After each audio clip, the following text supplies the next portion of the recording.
ঢাকার ধামরায়ে অটোরিকশা চালক হত্যার রহস্য উদ্ঘাটন করেছে পুলিশ।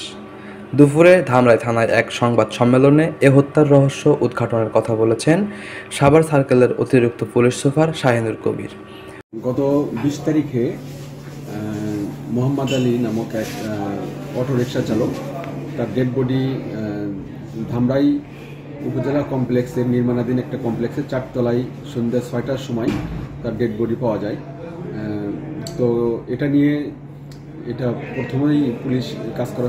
পুলিশ জানায়, গেল 20 এপ্রিল বিকেলে ধামরাই উপজেলার বাটুলিয়াপাড়া গ্রামের অটোরিকশা চালক মোহাম্মদ আলীকে ধামরাই উপজেলা পরিষদের নবনির্মিত ভবনের 4 তলায় নিয়ে কুপিয়ে হত্যা করেন স্ত্রী জয়তুন ও পরকীয়ার প্রেমিক তোফাজ্জল মিয়া।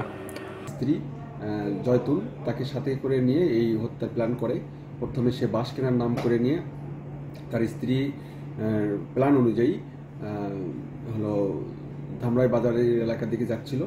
যাওয়ার সময় এই নির্মাণাধীন যে কমপ্লেক্স আছে সেই 4 তলায় সে তাকে ফুসলিয়ে ওপরে নিয়ে যায়।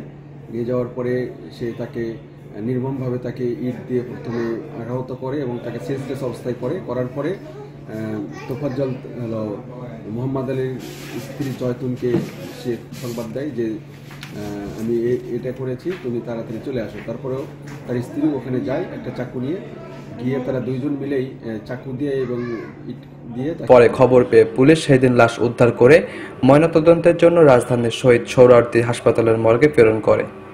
পরে রাতে পুলিশ তদন্ত শেষে হত্যার অভিযোগে স্ত্রী জয়তুন ও পরকীয়ার প্রেমিক তোফাজ্জলকে গ্রেফতার করে। দুপুরে আসামিদের আদালতে প্রেরণ করেছে পুলিশ। পরকীয়ার জের ধরে স্ত্রী ও প্রেমিক তাকে হত্যা করেছে বলে জানিয়েছেন পুলিশ।